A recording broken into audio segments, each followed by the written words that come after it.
Boa noite a todos que se fazem presentes nesse momento.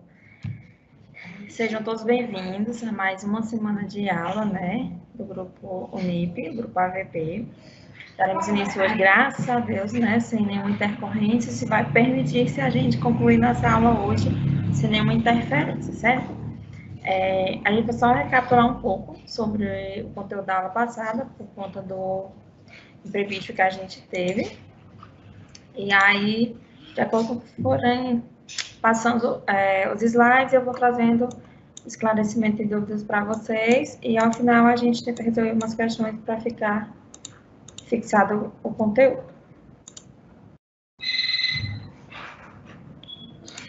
Então, a gente iniciou o estudo dos anti-inflamatórios, certo?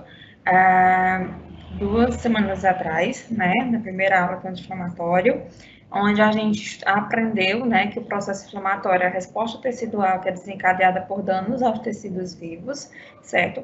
E que quando ocorre esse dano a esse tecido, inicia-se o desenvolvimento de uma resposta inflamatória, certo?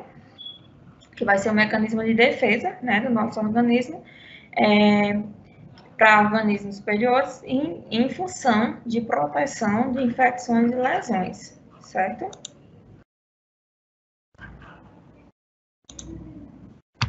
O objetivo é localizar e eliminar o agente prejudicial e remover os componentes, né, dos tecidos que foram danificados devido ao estímulo lesivo, para que o organismo possa se regenerar e realizar o processo de cicatrização. Quando ocorre esse estímulo lesivo, né, durante esse processo, que é iniciada a ativação dos agentes, né, anti-inflamatórios, como as prostaglandinas, tem um processo que vai ocorrer para sinalizar, né, que houve esse estímulo lesivo. Quais são esses processos? A gente tem o início da vermelhidão, certo? Que é causado pela dilatação de pequenos vasos sanguíneos, que vai ocorrer na área da lesão, né, na área do tecido onde ocorreu o estímulo lesivo. O calor resultante do aumento do fluxo sanguíneo, certo? Por meio da área, e aí por algumas partes periféricas do corpo, e em relação ao estímulo lesivo, vai ser mais na área de periferia superficial da pele. A febre, que é um mecanismo que vai ser provocado devido à ativação dos mediadores químicos da inflamação e vai contribuir, né, para o aumento da temperatura no tecido que foi lesionado. E temos o inchaço, também classificado como edema, vai ser causado principalmente pelo acúmulo de fluidos, né, fora dos vasos sanguíneos. Com esses estímulos gerados, a gente tem o desenvolvimento também da dor, né, dor local, que vai estar associada à inflamação, né, vai resultar em parte pela compressão dos tecidos, causado por um edema, certo? E também vai ser induzida por alguns mediadores químicos da inflamação, como a bradicinina, a serotonina e principalmente as prostaglandinas, que a gente aprendeu bem aqui na cascata inflamatória, né, que ocorre o estímulo lesivo, a membrana a nível de célula fosfolipídica vai iniciar o processo de fosfolipase A2, liberando o ácido araquidônio a nível de citoplasma. O ácido araquidônico, quando liberado, né, inicia-se a ação do estímulo da ciclooxigenase 1 e 2, que vão ser as enzimas que vão transformar, né, o ácido araquidônio em mediadores inflamatórios. E aí a gente aprendeu que esses mediadores que vão atuar neste momento são as prostaciclinas, prostaglandinas e o tromboxano.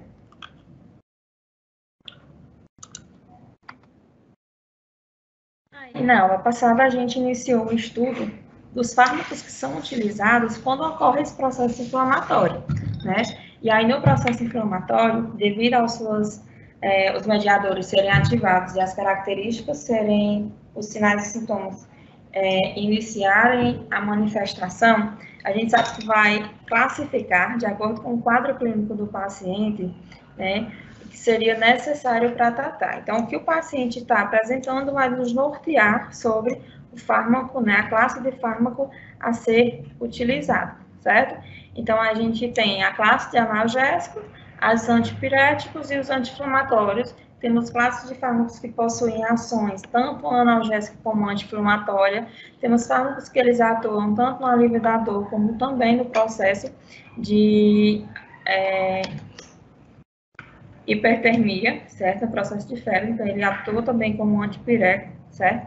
Então, o fármaco analgésico, começando por esta classe, na literatura, principalmente a nível de Katsung, que é a referência que a gente traz para vocês de estudo, está presente também na biblioteca virtual de vocês, tem a classificação e a definição de que o analgésico é qualquer fármaco, né, membro do grupo, né, de drogas que vai ser usado com função de analgesia, ou seja, que estão com principal função o alívio da dor.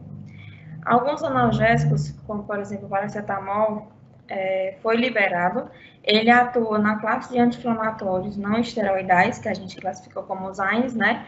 E também os salicilatos e mediadores de opioides, os opioides são os fármacos que têm essa função de analgesia, só que não são fármacos de primeira escolha para realizar a administração, né? Como indicação para alívio da dor, o indicado é que a gente tente uma classe de fármaco, né? Que tenha menos efeitos, principalmente efeitos adversos, até se escolher o opioide. Então, tem que levar em consideração o quadro clínico do paciente, levar em consideração o nível de dor, e aí a gente trabalha também a escala de dor, né, para poder classificar qual o melhor fármaco a ser utilizado naquele momento. E também como classe de fármaco que atua no alívio da dor, a gente tem a morfina. A escolha do analgésico a ser utilizado no tratamento vai levar sempre em consideração, né, a gravidade e a resposta a outros medicamentos. Então, qual o fármaco de primeira escolha que deve ser utilizado, né, quando não há efeito benéfico em relação à dor. Com o tempo que a gente vê, que a gente estudou nos primeiros dias de aula, aquele tempo, né, a fração do fármaco que fica disponível no organismo, tempo de meia-vida do fármaco para a gente definir a posologia. Então, de quanto em quantas horas deve ser repetida a dosagem ou se deve ser realizada a administração de um fármaco de outra classe com com função de alívio da dor, certo? Então, leva-se em consideração o tipo de dor. Para dor neuropática, né, na maioria das classificações e indicações vai ser mais a nível de opioides. Analgésicos tradicionais, eles não são tão efetivos quando o paciente apresenta dor neuropática e algumas vezes eles vão se beneficiar de medicamentos que não são considerados analgésicos, como por exemplo, os opioides. Então, a gente, quando iniciou o estudo, compreendemos também, né, na aula anterior, a aula passada, que os fármacos, quando eles atuam de forma antipirética, eles têm a função, né, de diminuição dessa temperatura que foi alterada devido ao estímulo lesivo. Logo, essa temperatura elevada, classificada como febre, primeiro a gente tem que ter o conhecimento, né, fisiológico dessa temperatura, da termorregulação do nosso corpo, fisiologicamente. Então, o que seria um padrão de temperatura normal a nível, né, de fisiologicamente, a nível de corpo. Então, a gente tem que essa temperatura corporal é a faixa de normalidade de 36,5 a 37,4 e a temperatura ela vai variar, né, quanto ao local que foi aferido, né, quanto a que foi verificado essa temperatura no corpo. E aí, quando há o processo de aumento, é associado também ao aumento do ponto de ajuste, que vai ser a nível de hipotálamo, que vai diferenciar uma hipertermia, né, não provocar alteração do centro hipotalâmico, e a febre não é classificada como uma doença, ela é um mecanismo de resposta do organismo que está respondendo, né, no nosso sistema imune, evidenciando que há um micro-organismo invasor, então, que um processo inflamatório, houve um estímulo lesivo e está se desenvolvendo o processo de inflamação. Então, para que o nosso organismo comece a reagir para tentar combater, né, esse micro-organismo que está desenvolvendo o processo inflamatório. Então, os antipiréticos são os fármacos de substâncias que reduzem a febre, como a gente vinha falando anteriormente, né, fazem com que o hipotálamo não aumente a temperatura corpórea em resposta à presença das prostaglandinas, que é um dos agentes químicos que são liberados a nível de transformação do ácido araquidônio com a ciclooxigenase, COX 1 e 2. E aí o corpo trabalha para diminuir a temperatura, que vai resultar, né, na melhora e redução dessa temperatura. Os mais comuns são o ibuprofeno e a aspirina, são anti-inflamatórios não esteroidais, usados principalmente, né, como também fármaco de função analgésica, e possui propriedade antipirética, que no caso vai ser a diminuição da temperatura. O paracetamol, né, um analgésico com propriedade também inflamatória, porém a função de anti-inflamatório dele, né, a nível de fração de droga, o mecanismo de ação vai ser mais voltado para alívio de diminuição da temperatura e alívio da dor, certo? E a gente começa a estudar, né, dando continuidade, aliás, os anti-inflamatórios não esteroidais, que são os AINES, e a gente vai estudar também os esteroidais. Então, são um grupo de fármaco quimicamente heterogêneo, certo? Vai se diferenciar na sua atividade antipirética, analgésica e anti-inflamatória.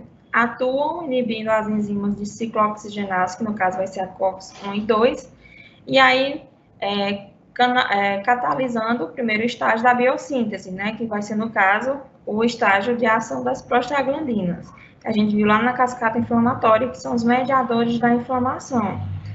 E no organismo humano, onde é que a gente consegue, né, encontrar essa ciclooxigenase, né, e como é que atua o fármaco em relação a elas. Então, alguns fármacos, eles são seletivos de COX-1, outros de COX-2. Alguns fármacos anti-inflamatórios também podem ser seletivos de COX-1 e 2, certo? Eles podem atuar inibindo ou alterando a ação a nível dessas ciclooxigenase, certo? E diminuindo o efeito quanto ao estímulo lesivo. A COX-1 ela vai ser encontrada principalmente durante o processo inflamatório, na ativação, e a 2 vai ser encontrada em alguns tecidos constitutivos, como, por exemplo, as células parietrais e a nível de sistema trato gastrointestinal. Um dos agentes principais estudados, e esse conteúdo está no livro-texto de vocês, né, na unidade 1, tem disponível também no sistema para que vocês estudem as aulas online, né, que ficam disponíveis para vocês. Os slides também são baseados no livro-texto de vocês e nos slides que estão disponíveis para vocês, já para que vocês tenham um direcionamento quanto ao conteúdo, onde encontrar, né? E facilite também o acesso de vocês e a compreensão. Então, tem tanto como vocês compreenderem, né? A gente tem um norte na segunda-feira com a aula ao vivo. É importante fazer-se presente, né? Para ter como base o guia e também esclarecimento de algumas dúvidas que consegue se ter um melhor esclarecimento durante a aula ao vivo, e você também tem vários métodos, né, de estarem se aperfeiçoando e agregando conhecimento quanto à farmacologia, que é uma disciplina, né, que ela não é fácil de aprendizagem, mas é possível sim compreender desde que tenha uma rotina de estudos. Então, o primeiro fármaco que a gente vai estudar nessa classe vai ser o ácido acetil salicílico, né, também conhecido como AS. O mecanismo... Hã?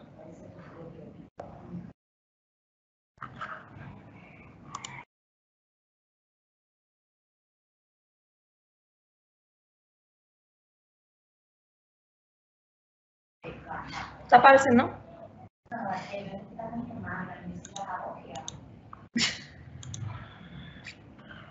Meu tá, ok.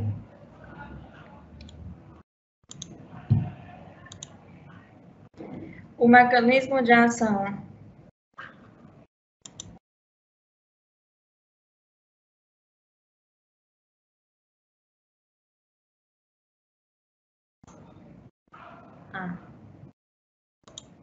O mecanismo de ação, né, do AS, desse anti-inflamatório, vai ser atuando na acetilização, certo?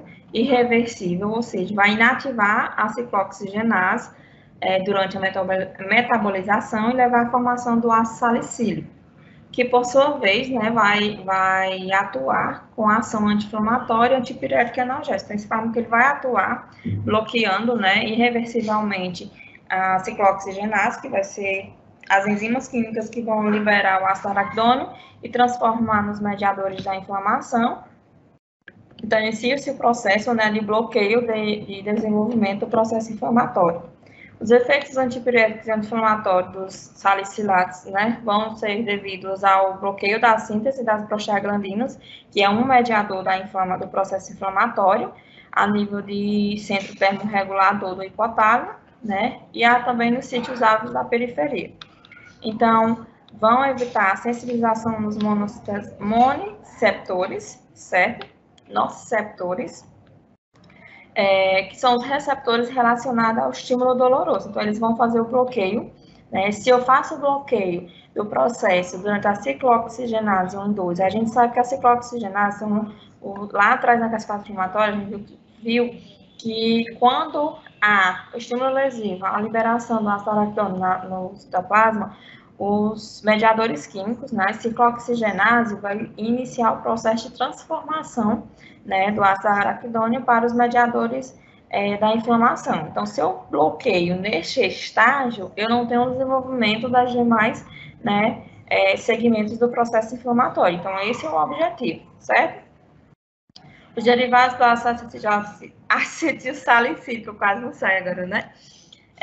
São utilizados no tratamento da gota, né? Que aí vai ser uma doença desenvolvida através do excesso de ácido úrico no sangue.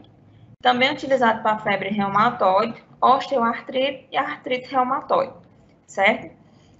Também pode ser indicado, né, a nível de cefaleia, artralgia e mialgia, por seus efeitos anti-inflamatórios, analgésicos e antipiréticos. Deixa eu só passar aqui. Assim, doses baixas do AS, né, elas são empregadas profilaticamente para reduzir o risco de ataque isquêmico transitório. Também é utilizado, né, para reduzir acidentes vasculares encefálicos, infarto do miocárdio recorrente e risco cardiovascular, certo? Porém, como efeito adverso, a gente tem que ele pode desenvolver inúmeras reações, porque no trato gastrointestinal, quando há uma irritação, né, epigástrica, ele pode desenvolver também náuseas, êmesis e sangramento. E uma das ações do fármaco anti-inflamatório ácido acetilsalicílico é que ele atua também como um fármaco, né, antiplaquetário. Então, se houver o uso contínuo, né, desse fármaco em algum tratamento e o paciente ele tem indicação, por exemplo, de realizar um procedimento cirúrgico, deve ser descontinuado a utilização dele por pelo menos uma semana antes dos procedimentos cirúrgicos, né, porque ele vai atuar no sistema respiratório nervoso e vai provocar depressão respiratória, pode levar a acidose respiratória metabólica e pode levar a um aumento, né, do risco em relação ao processo de sangramento por seu efeito antiplaquetário, certo? Anticoagulante, aliás, certo? Temos como fármaco também anti-inflamatório os derivados do ácido propiônico, que aí a gente tem, né, aquela classe de fármaco que é bastante utilizada, principalmente de forma incorreta, porque é sem prescrição, né, e o ideal é que as medicações elas sejam de uso com indicação médica. E um bem conhecido é o ibuprofeno. Desses ibuprofeno, naproxeno, né, fenoprofeno e cetoprofeno, os mais conhecidos e mais utilizados, principalmente de forma clandestina, no sentido, né, de ser comprado sem prescrição, é ibuprofeno e cetoprofeno. Como é que atuam esses fármacos, certo? Esses fármacos possuem atividade anti-inflamatória, analgésica e antipirética, certo? São inibidores e reversíveis da COX-1 e 2, inibem a síntese da prostaglandinas, né? Porém não inativa a síntese dos leucotrienos. A indicação destes fármacos, né, no tratamento de artrite reumatoide e osteoartrite, por exemplo, como outros, e pode desenvolver os mais comuns de efeitos adversos, como a cefaleia, zumbido e tonturas. Principalmente a nível de ibuprofeno, muitas vezes dá náuseas, né? Em contrapartida, algumas pessoas fazem uso, por ele ter essa ação antipirética analgésica, faz uso da medicação, né, para esses processos que se desenvolvem, como, por exemplo, a cefaleia. Apesar dele ser um fármaco anti-inflamatório, tem o uso incorreto do fármaco. Deixa eu só recolocar aqui o slide para vocês que saiu, né?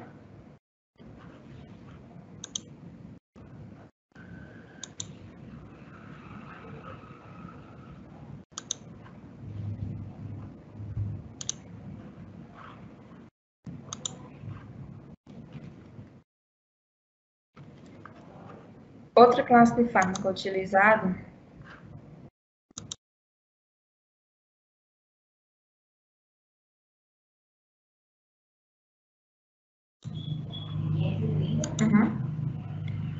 temos os derivados do oxicam, que é o piroxicam e o meloxicam. O mecanismo de ação desses fármacos.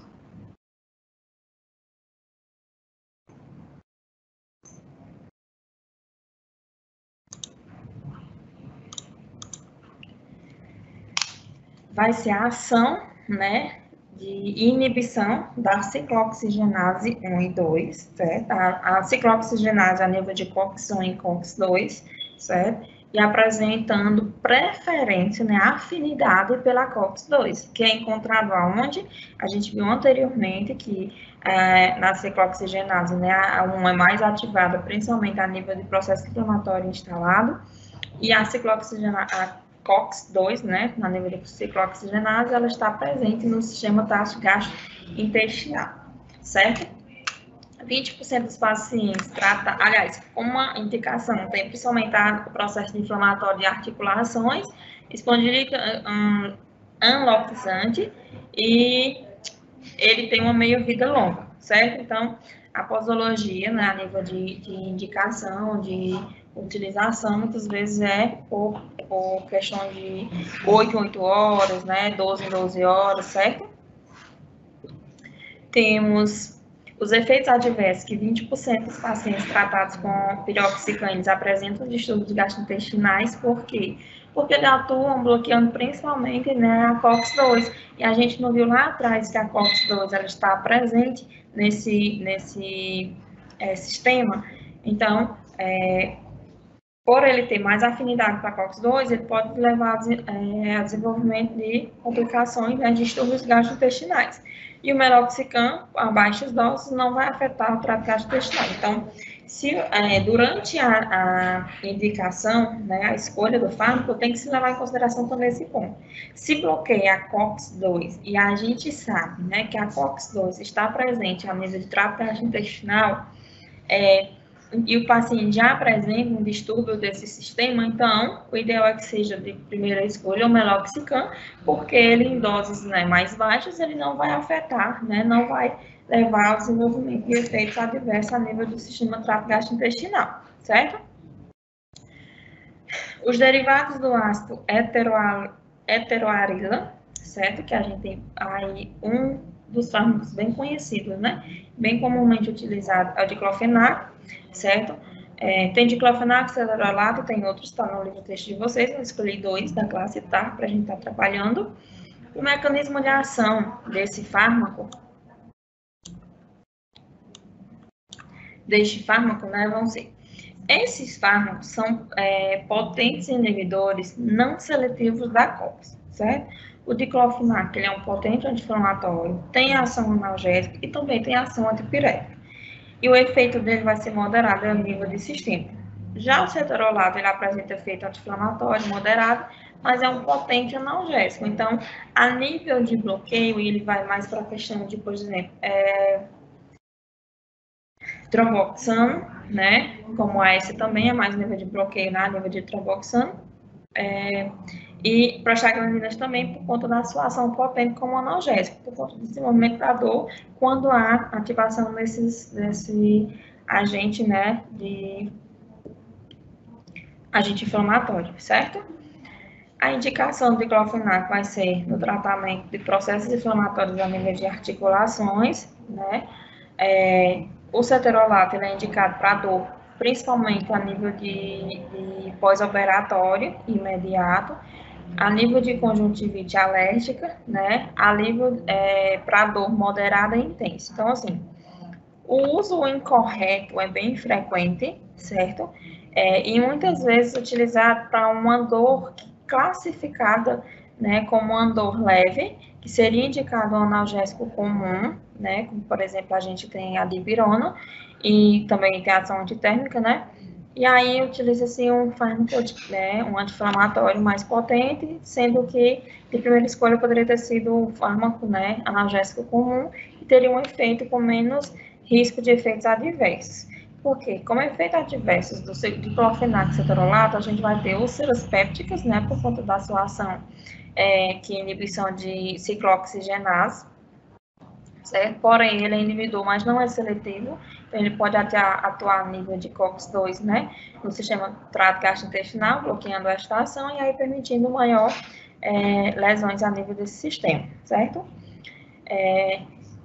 Por conta desse efeito, ele pode levar à perfuração do estômago, né, e a nível do intestino através de úlceras. Os inibidores da COX-2, do anti-inflamatório, a gente tem, que é específico, né, seletivamente da COX-2, nós temos a nimesulida, certo? Que é o mais comum, vai atuar apresentando maior afinidade para a inibição, né? No caso da COX-2, como a própria classe já traz de fármacos, certo? Confere vantagem terapêutica em relação aos demais AINES, porque apresenta eficácia similar, né? Porém, apresenta menos riscos cardiovasculares e distúrbio gastrointestinal por conta da sua seletividade. Estão aprovados para o uso de tratamento da polipose adenomatosa, as inflamações a nível de articulações, certo? Dor aguda e dor moderada. Como efeitos adversos, a gente tem o desenvolvimento de cefaleia, dispepsia, que vai ser a indigestão, o processo de gases, diarreia, dor abdominal por conta do aumento, né, da ação a nível de trato gastrointestinal, então dos movimentos, né, peristálticos. Também evitar o uso em pacientes com insuficiência renal crônica, porque pode levar a uma nefrotoxicidade, doença cardíaca grave e insuficiência hepática, porque também pode ser tóxico a nível do sistema, né, porto-hepático, certo? A nível do sistema do fígado, ok?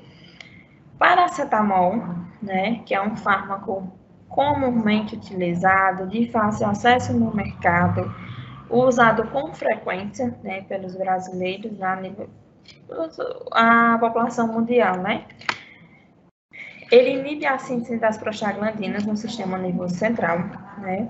Isso explica as propriedades antipiréticas e analgésicas por atuar nesse processo de bloqueio. Apresenta pouca atividade pelas ciclooxigenases nos tecidos periféricos, o que contribui para o seu fraco efeito como ação anti-inflamatória. Então, ele vai ter a ação mais, né, analgésica e antipirética. Pode ser um substituto para os efeitos analgésicos e antitérmicos do AS, né, nos pacientes com problemas gástricos. Por quê? Se o paciente ele tem problema gástrico, né, a nível do sistema trato gastrointestinal, ele tem um úlcera péptica, por exemplo, ele tem úlceras desenvolvidas a nível desse sistema e tem o risco de sangramento, então pode ser substituído porque a gente sabe que o AS, ele tem a ação, né, anticoagulante, então tem um risco a nível de tempo de coagulação do paciente, aí o processo de hemorragia. Por ser moderado analgésico antipirético, de escolha no tratamento de infecções, principalmente as infecções virais e varicela em crianças, não interage com os medicamentos utilizados no tratamento da gota, porque quando a gente tem um paciente que já está em tratamento crônico de alguma patologia, a gente tem que ver os fármacos que podem ser tidos, né, como ações de antagonismo, que podem bloquear ou intensificar a ação do fármaco que já é utilizado comumente, certo? E aí não interage nesses fármacos e diferentemente dos outros fármacos que a gente vem estudando, certo? Como efeito adverso, a gente tem que o paracetamol é um fármaco relativamente seguro nas doses terapêuticas, mas raramente pode acontecer, né? Por mais que seja incomum, né, o processo de efeito adverso do paracetamol, que é bem comum, é mais comum a reações à dipirona, né? Mas o paracetamol é mais incomum, mas podem sim acontecer eritema cutâneo e reações alérgicas. Mas realmente é muito raro. Em altas doses pode ocorrer necrose tubular renal grave, por isso a importância de se avaliar se o paciente já tem ou não, né, o processo de insuficiência renal. Pode desencadear necrose hepática, e aí nessas condições em pacientes que precisam fazer tratamento com altas doses de paracetamol, é necessário um monitoramento periódico das enzimas hepáticas no sangue, né, para avaliar esse processo de hepatotoxicidade. E assim como nós temos o anti-inflamatórios não esteroidais, nós também temos uma classe de fármacos chamados de anti-inflamatórios esteroidais, né, que são os AIs. São classes de corticosteroides, que são derivados de hormônios esteroides, certo? Fazem parte do mecanismo, ou seja, do feedback no sistema imunológico, diminui certos aspectos da função imunológica e atua na redução, né, do processo inflamatório. São utilizados para tratar doenças causadas por conta de hiperatividade, né, do sistema imunológico, principalmente o processo de desenvolvimento de alergias, asma, doenças autoimunes e o processo de septicemia. Os glicocorticoides, eles não reprimem a resposta imune, né? Também não inibem os principais produtores do processo de inflamação, que vai ser as prostaglandinas e os leucotrienos, porém inibem a síntese de prostaglandina a nível de fosfolipase A2, né? Bem como a nível de ciclooxigenase. Então, a gente viu, no caso, eles vão atuar lá no início, né, do processo de desenvolvimento da inflamação. Por quê? A gente aprendeu que primeiro é o estímulo adesivo, e aí inicia o processo de fosfolipase A2, né, para a liberação do ácido araquidônico na membrana plasmática.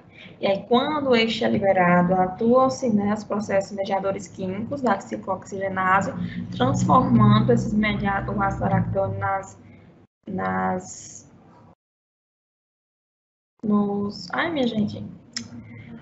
os mediadores da inflamação, como as prostaglandinas, né? Então, atua lá no início do desenvolvimento do processo, certo? Aqui a gente tem um quadro que vai nos ajudar, né, a compreender um pouco sobre os principais AIs, né, utilizados.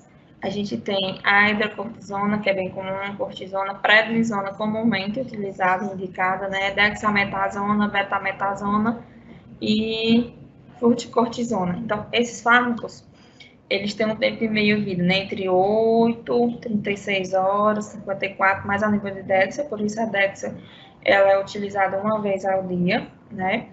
Quando vai se iniciar o processo de administração desse fármaco, assim como os demais, sempre a nível de enfermagem, né, está explicando ao paciente o fármaco que está sendo administrado, por que está sendo administrado, que deve, por exemplo, aqui, principalmente a dexametasona, que deve ser administrado de forma lenta, né, porque tem algumas ações do próprio fármaco que é desenvolvido durante a administração no paciente, quando ele não tem ciência, ele vai identificar esse processo como um processo alérgico, né, que não pode tomar tal medicação porque tem reação, e na verdade não é reação, é o mecanismo, né, de atuação do organismo durante o processo de administração do fármaco. E aí, administrar de forma lenta, dizer que é esperado que o paciente sinta, né, algumas sensações, que se tiver uma dormência, formigamento, né, a sensação de boca seca. Então, tudo isso é esperado a nível de administração do fármaco.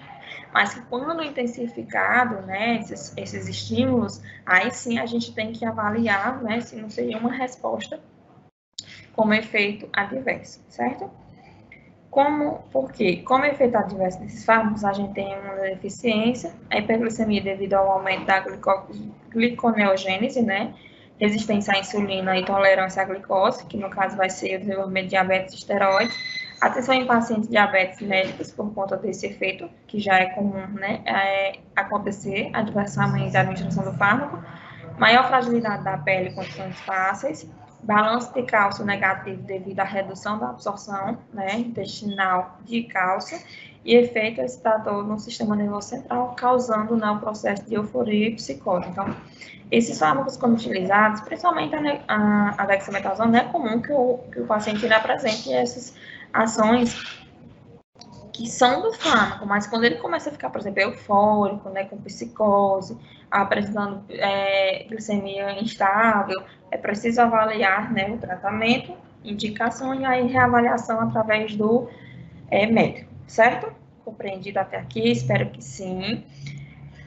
A gente vai iniciar o estudo dos fármacos que atuam, como a gente está falando de anti-inflamatório, aqueles que atuam no trato respiratório, nas inflamações a nível do sistema respiratório.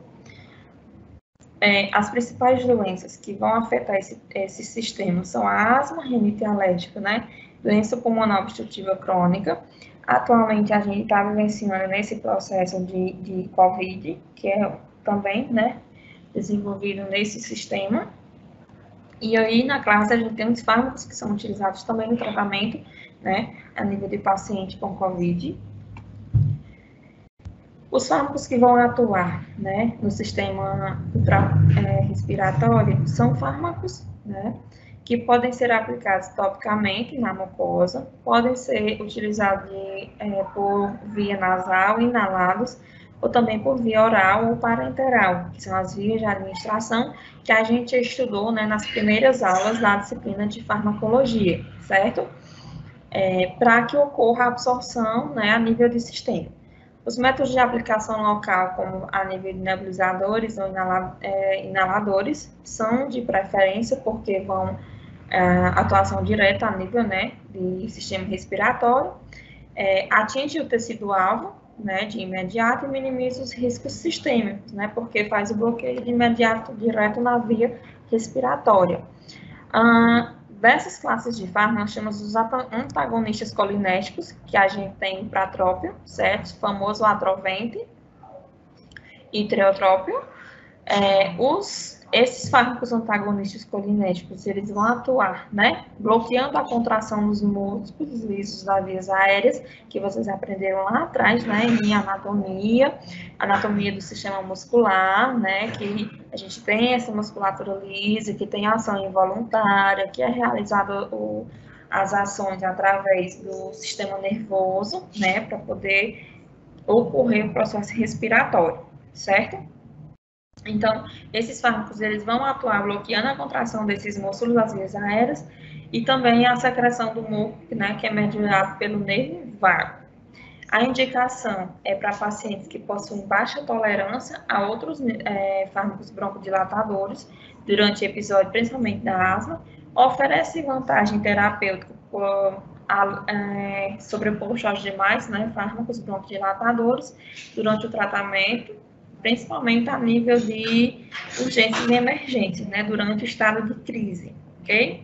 Como efeito adverso, a gente tem a xerostomia, que vai ser a diminuição da saliva, e aí aquela sensação de boca seca, né, e também o gosto amargo, a nível de paladar. Os beta-2 agonistas adrenérgicos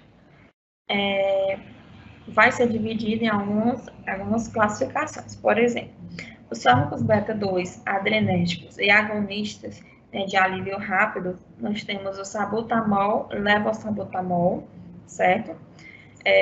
São beta-2 agonistas de curta duração, tem rápido início de ação, em torno de 5 minutos, e proporcionam alívio durante 4 horas. Então, são fármacos que são utilizados principalmente a nível de ação em crise, né, ação de emergência. O mecanismo de ação vai ser a promoção da broncodilatação significativa, com poucos efeitos indesejáveis, e a estimulação dos outros receptores adrenérgicos, certo? Então, ele atua na broncodilatação, permitindo, né, o processo de amenização e liberação da via para restauração da respiração normal. Tem efeito anti-inflamatório, né, são usados no tratamento sintomático, a nível de broncoespasmo, e alívio rápido na broncoconstricção aguda, né, porque ele atua na broncodilatação, então ele faz essa reversão e aí uma melhora, né, do quadro clínico do paciente. Como efeito adverso, a gente tem, durante esse processo de administração, né, tem calculado a dosagem administrada por via inalatória, o paciente ele pode apresentar uma taquicardia, né, processo de hiperglicemia, hipopotassemia, certo? E tremores dos músculos esqueléticos, por conta da sua ação broncodilatadora no momento de crise. Os corticosteroides, né, vão ser drogas sintéticas, vão se assemelhar ao cortisol, que é um hormônio que é produzido naturalmente, né, pelas glândulas adrenais, certo? São muitas vezes referidos pelos, popularmente falando, né, como esteroides, reduzem a produção de substância inflamatória a fim de minimizar a lesão, né, tecidual, certo?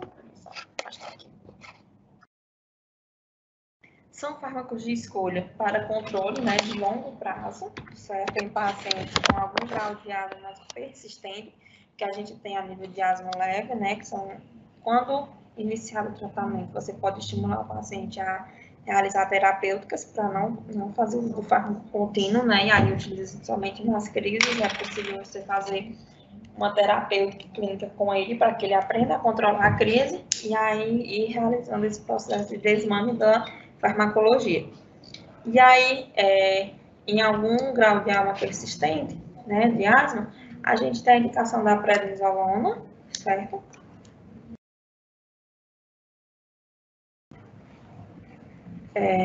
Metilprednisolona, beclometasona, budesonida e os outros fármacos, né, que são inúteis, certo? O mecanismo de ação desses corticosteroides são a inibição, né, da liberação do ácido araquidônico por meio da inibição da fosfolipase A2. Então, novamente, né, a gente retorna lá no início do conteúdo de anti-inflamatórios, relembrando a cascata inflamatória, né, onde ocorre primeiro o estímulo lesivo, e aí vai atuar, iniciando o processo da fosfolipase A2, onde a fosfolipase A2 vai fazer a liberação do ácido araquidônico a nível de citoplasma, né, da membrana plasmática, e aí iniciar o processo, né, de estimulação dos mediadores químicos na ciclooxigenase, permitindo a ação dos mediadores de inflamação. Então, aqui ele já atua na inibição da fosfolipase A2, lá no início do processo, né, da cascata inflamatória, certo? Não afetam diretamente o músculo liso das vias aéreas, né? Eles visam diretamente a inflamação subjacente, certo, das vias aéreas, diminui a cascata inflamatória, como a gente viu, porque reverte o edema da mucosa, porque se ele não tem como chegar até a ação dos mediadores da inflamação, logo não vou desenvolver um processo de edema, por conta do bloqueio, né, desses mediadores que foi realizado anteriormente. Após alguns períodos de administração, eles diminuem a responsividade das vias aéreas aos alergênicos, como irritantes, e aí, com uso rotineiro, né, contínuo, a longo prazo, o indivíduo, né, o paciente, ele pode ficar suscetível, né, ao processo de irritações de via respiratória por ar frio, né, por questão de exercícios irritantes, alergênicos, poeira, uso de tapetes, né, pelúcias, então, diminui essa questão de proteção quanto a esses alergênicos, certo? E aqui a gente tem um quadro, só para a gente ver mais ou menos com os efeitos, né, desses tratamentos com esteroides, certo? Como é que acontece? A nível de sistema gastrointestinal, sistema endócrino, cardiovascular, ocular, a nível de músculo esquelético, certo? Entre outros. Então, esse é mais um quadro para enfatizar, né, as ações destes e quais os efeitos colaterais, né, a nível de cada sistema, quando há o tratamento, né, do paciente com essa classe de fármacos, certo? Aqui são algumas medicações que são comumente utilizadas dessa classe de esteroides, certo? E outra classe de fármaco também utilizada, né, são os antitussígenos. E aí, antes que a gente inicie, né, o estudo dos antitussígenos, a gente primeiro, né, relembra um pouco da neurofisiologia da tosse, né, como é que acontece, né, esse processo de tosse, certo? é um mecanismo de defesa importante do sistema respiratório contra os agentes irritantes, né? Causada comumente, muitas vezes por algo irritante, né? O uso de também bebidas muito geladas, irritantes do ambiente, certo? Incoercível tem diversas etiologias, então são várias classificações. É também desenvolvida através quando inicia o processo, né, de resfriado comum, sinusite, doenças respiratórias, processo de tosse crônica, pacientes que têm desenvolvimento, né, tem diagnóstico de DPOC, certo? E o uso, né, contínuo também a longa data do processo do fumante, né, do tabagismo, certo? Então, há o estímulo mecânico químico ou inflamatório para o desenvolvimento, né? O centro da tosse vai ser a nível do nervo vago, os nervos efetores vão levar informação, né, que a gente viu lá, anatomia do sistema, né, sistema neurológico. As vias aferentes vão levar a informação e as vias eferentes vão trazer o estímulo, né, que é a resposta.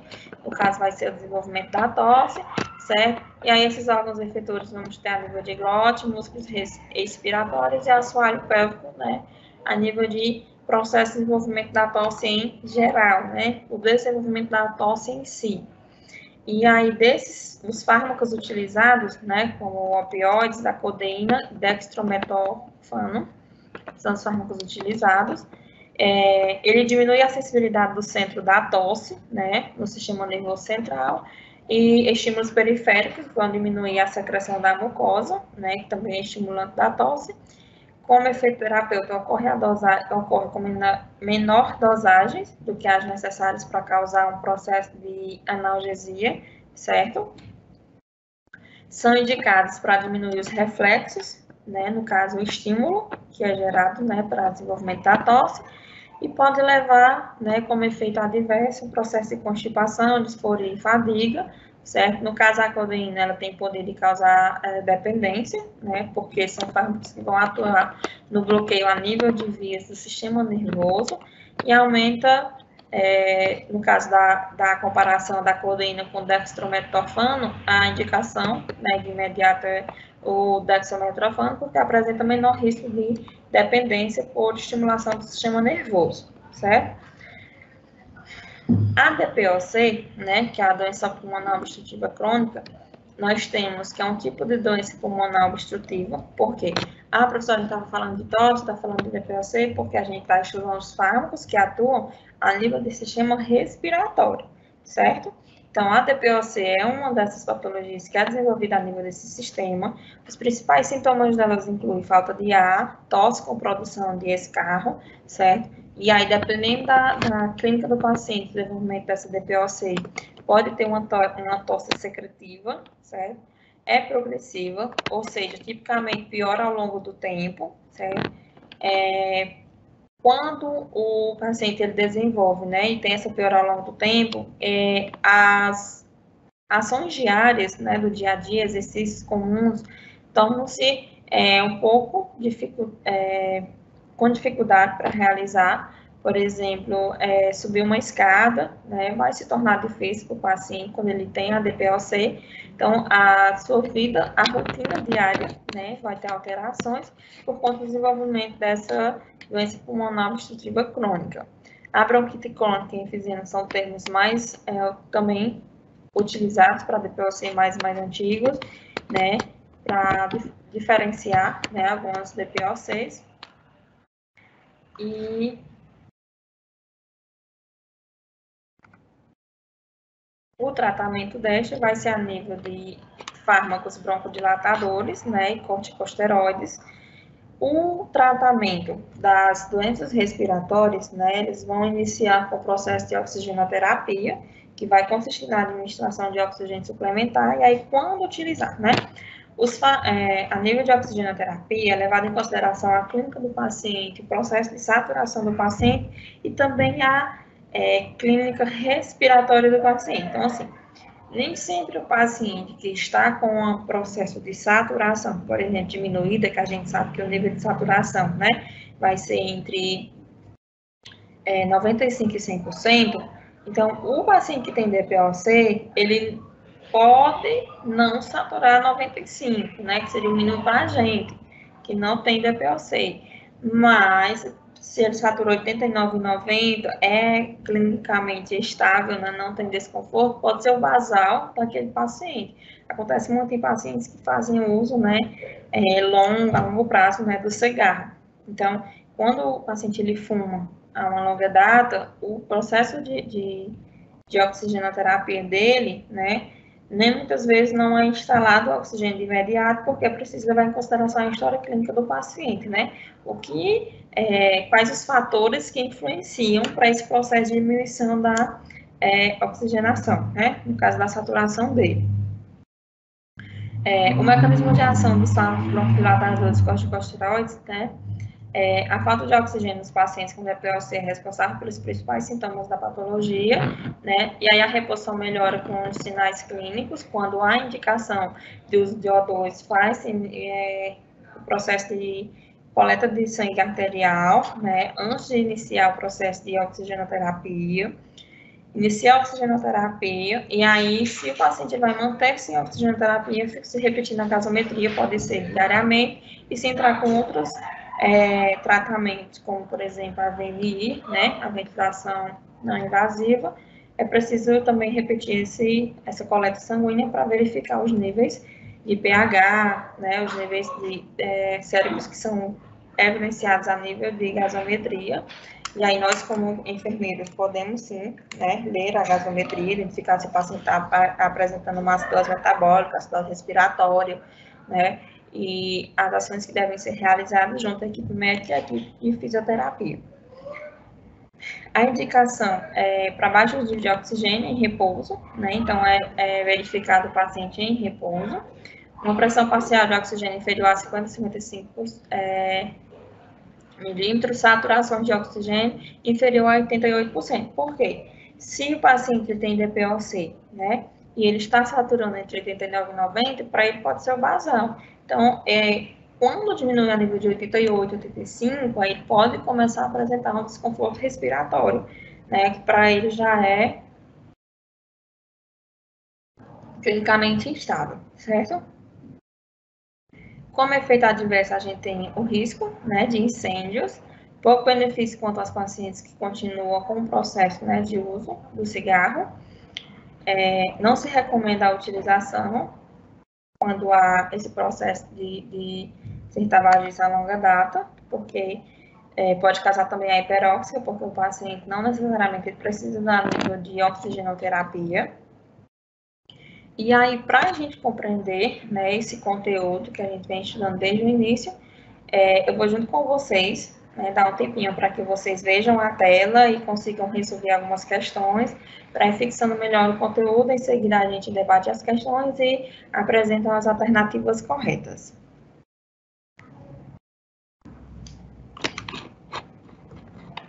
Então, na primeira questão, tem o seguinte: etapa em que a droga é distribuída no corpo através da circulação.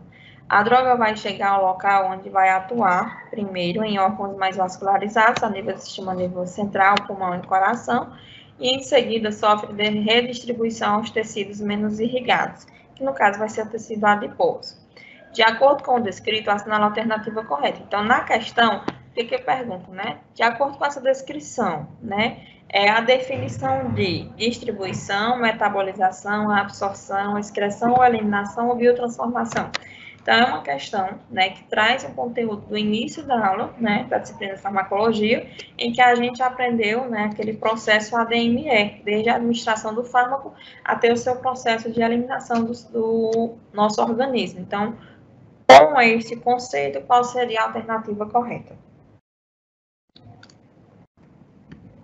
Temos o chat também, né, que serve como guia para vocês estarem respondendo. Podem deixar no chat também a resposta. Aí eu vou vendo aqui.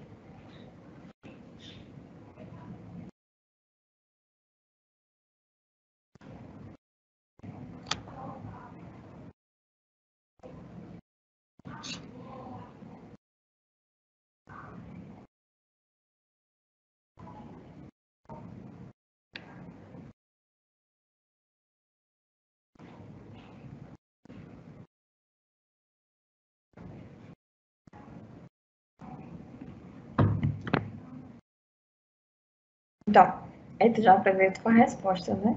Então, a gente aprendeu no início da disciplina que quando a droga ela é administrada, né, vai iniciar o processo de distribuição, né, que vai ser levar esta droga, né, a fração da droga, até o local onde vai ser atuar. E aí vai passar primeiro por esses órgãos mais vascularizados. Na segunda questão, nós temos uma questão da Universidade Federal de Santa Catarina, que diz o seguinte: em relação ao conteúdo de hoje, em relação aos fármacos anti-inflamatórios não esteroidais, é correto afirmar que o ácido acetilsalicílico tem sido suplantado por outros AINES, mas bem tolerado, e atualmente seu uso clínico é sobretudo como fármaco trombólico. O ácido acetilsalicílico prolonga a agregação plaquetária e atua como coagulante. O ácido acetilsalicílico atua inativando reversivelmente a ciclooxigenase 1 e ciclooxigenase 2. Os AINES aceleram o mecanismo da cascata inflamatória e traz na letra E os AINES importantes, né, dessa classe de fármacos anti-inflamatórios não esteroidais. Mais comumente nós temos o ácido acetilsalicílico, ibuprofeno, naproxeno, endometacina, piroxicam e paracetamol. Vou achar aqui para me abrir o chat.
Então, na questão como traz, né, para que a gente consiga identificar qual a alternativa correta, a gente vai classificar, né, a alternativa correta, que no caso seria a letra E, né, que esses são os principais AINES utilizados, e descrever por que, né, as demais estariam incorretas. No caso da letra A, a gente tem que o ácido acetilsalicílico tem sido suplantado, né, por outros AINES, mas tem sido bem tolerado, e atualmente o seu uso clínico é sobretudo como fármaco trombólico. A gente sabe, né, que ele é coagulante, certo? Traz que ele prolonga a agregação plaquetária, atua como coagulante, ele não atua como coagulante, na verdade ele atua, né, de forma reversível, né, inversa, no caso anticoagulante, que ele atua inativando reversivelmente a ciclooxigenase, ele atua irreversivelmente, né, e que acelera o mecanismo da cascata inflamatória, quando, na verdade, ele realiza o processo de bloqueio, né, principalmente a nível de mediadores da inflamação. Tem questões também no livro texto de vocês, né, esse conteúdo é da unidade 1, que vocês podem estar resolvendo, que vai auxiliar vocês no estudo, certo? Da farmacologia a nível de fármacos anti-inflamatórios e fármacos que atuam no sistema nervoso central, certo? E essa questão diz o seguinte: a compreensão do modo como o fármaco age no organismo é de fundamental importância, né, para o melhor emprego dos medicamentos. E aí, sabendo disso, a farmacologia é dividida em farmacocinética e farmacodinâmica. Sendo assim, né, a gente pode afirmar que, no conteúdo do início da disciplina de farmacologia, a gente aprendeu, né, a farmacologia básica, quais os mecanismos de ação, quais as vias de administração de fármacos, né, o processo ADME, como é que o organismo ele age, né, mediante a administração do fármaco, e como o fármaco, né, ele atua mediante a sua administração no sistema. E aí a gente traz o seguinte: no caso da farmacocinética, é aplicada para a determinação inadequada da posologia, interpretação de resposta inesperada ou ausência de efeito, melhor compreensão da ação dos fármacos e uso racional destes. Então, essa é a ação da farmacocinética, é assim que ela atua. A farmacodinâmica, ela estuda a correlação do organismo com o fármaco, ou seja, em qual ponto ocorre a absorção, locais no qual o fármaco se acumula no organismo, rota de biotransformação e onde ocorre a sua eliminação. Essa é a ação da farmacodinâmica, é assim, né, que ocorre esse processo de correlação do organismo com o fármaco, é na farmacodinâmica que vai ser estudado o que o fármaco faz, né, o que o organismo faz com o fármaco após a sua administração, ou seria na farmacocinética. Letra C. A farmacodinâmica, ela estuda a correlação do fármaco com o organismo, ou seja, os processos fisiológicos que são afetados pela ação da droga. Então, é na farmacodinâmica que é estudada a relação do fármaco com o organismo, né? Como é que ele atua, né, mediante a sua administração. Ou seria a D, que a farmacocinética estuda a relação do fármaco com o organismo, seria o inverso, né? No caso, não seria farmacodinâmica, seria farmacocinética, nos quais os processos fisiológicos são afetados pela ação da droga.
Deixa eu só o chat. Vocês conseguem responder no chat, né? Para que a gente consiga ver a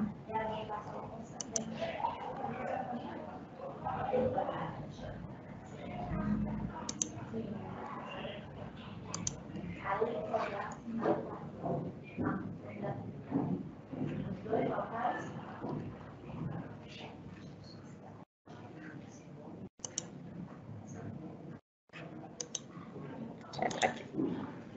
Vou resolvendo a questão que a gente vai dar continuidade, viu? Só um minutinho.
Então, a gente tem o quê?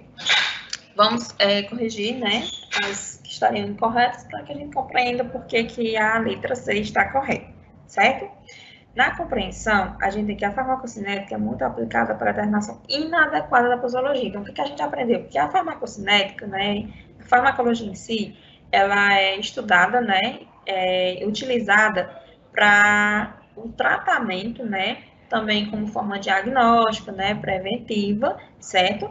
de determinadas comorbidades.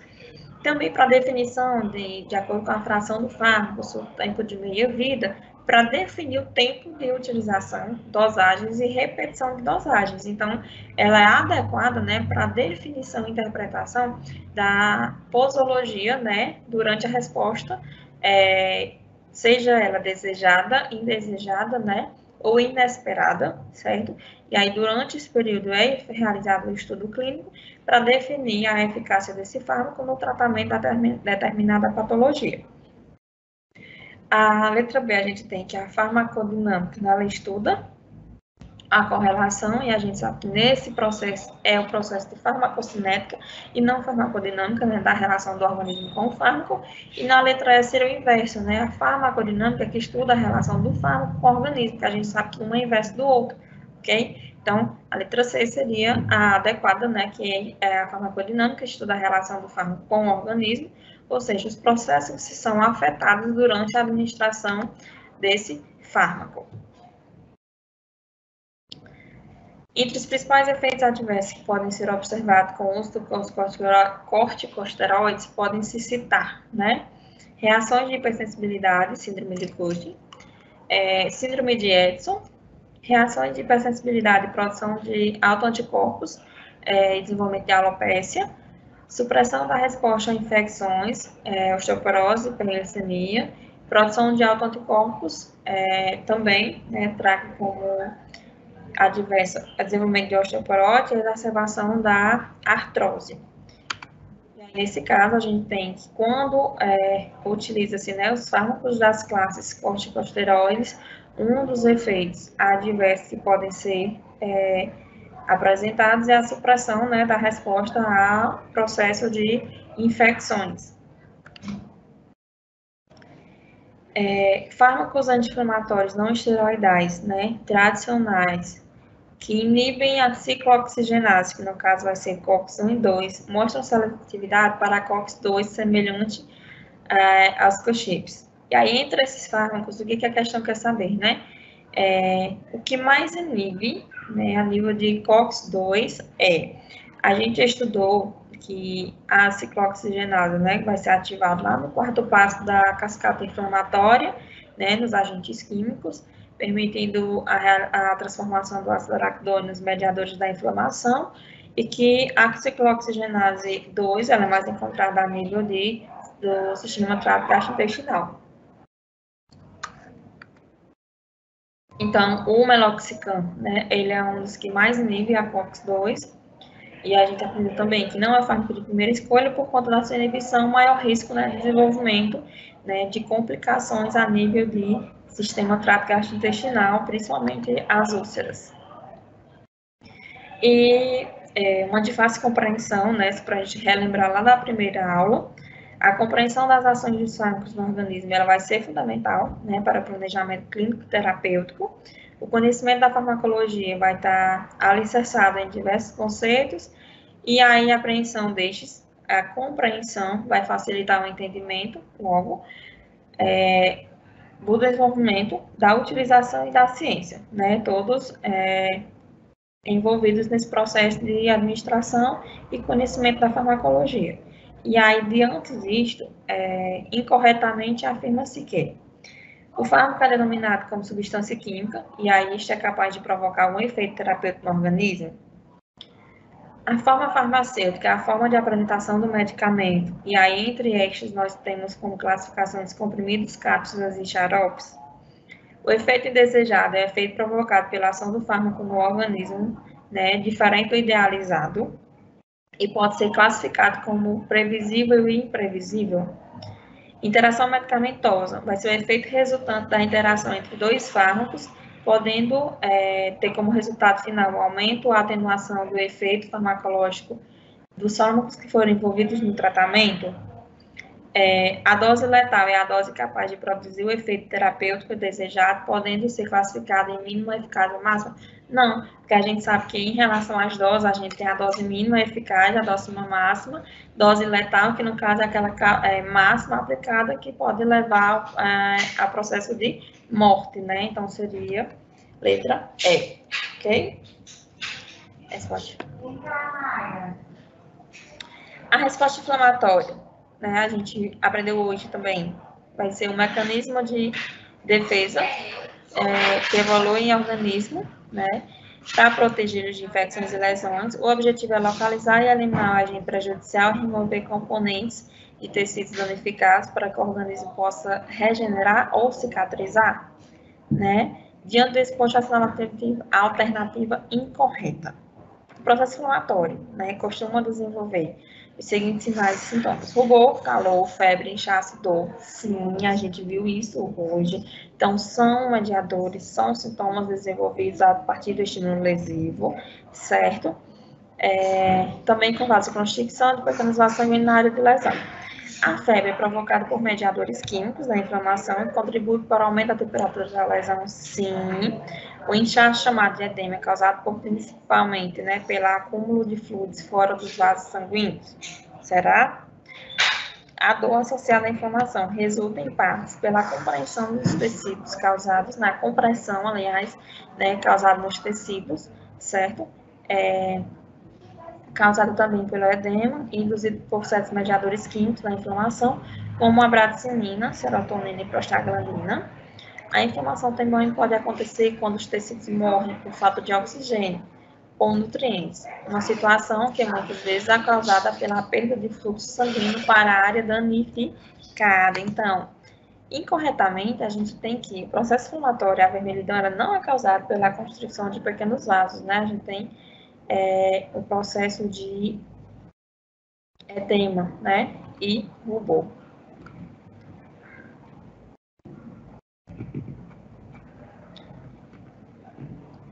O processo inflamatório é uma resposta tecidual desencadeada por danos aos tecidos vivos.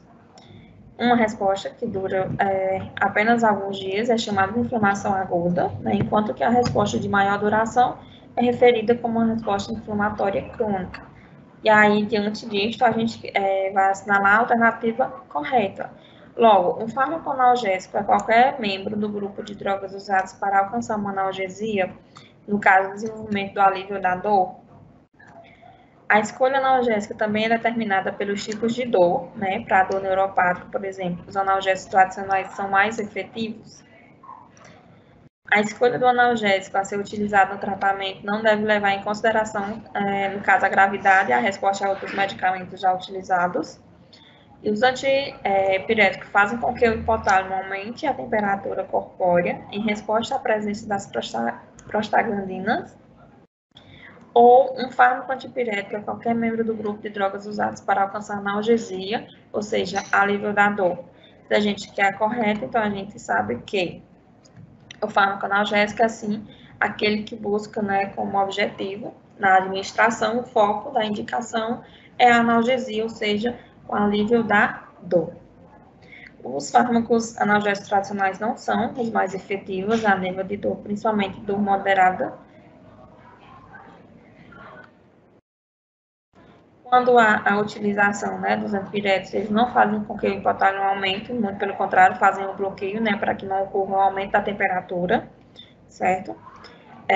Na escolha do analgésico é preciso, sim, se levar em consideração, né, a gravidade e a resposta a outros medicamentos que já foram utilizados, e o antipirético é um fármaco que ele busca, né, como principal atuação, a ação de diminuição da temperatura e não a analgesia. Na próxima aula, a gente vai dar início, né? Esses antipiréticos anticonvulsivantes, como missão, eu deixo que vocês estudem, né, por favor, os tipos de epilepsias, né, para a gente estar discutindo segunda-feira, como é que ocorre a epilepsia, certo? Porque a gente vai iniciar o estudo dos antipiréticos e anticonvulsivantes. A gente já tem, né, um estudo que é um grupo de distúrbios neurológicos que vai ser caracterizado por convulsões epilépticas. São episódios que podem variar de períodos breves a quase indetectáveis, né, a longo período de agitação vigorosa. Então, para a gente não misturar nesse anti-inflamatório com o uso dos fármacos a nível de anticonvulsivante, eu deixo a lição para vocês estudarem os tipos de epilepsias, para a gente dar início, né, a este conteúdo na próxima aula, né? Desde já agradeço a participação de todos na aula de hoje, né? Tivemos uma presença aí, né, de mais de 600 alunos, graças a Deus. Parabenizo todos vocês pelo compromisso de se fazer presente, né, toda segunda-feira nas aulas, estarem buscando, né, um aprendizado, estarem tentando se aperfeiçoar e aí contribuir com a formação de vocês.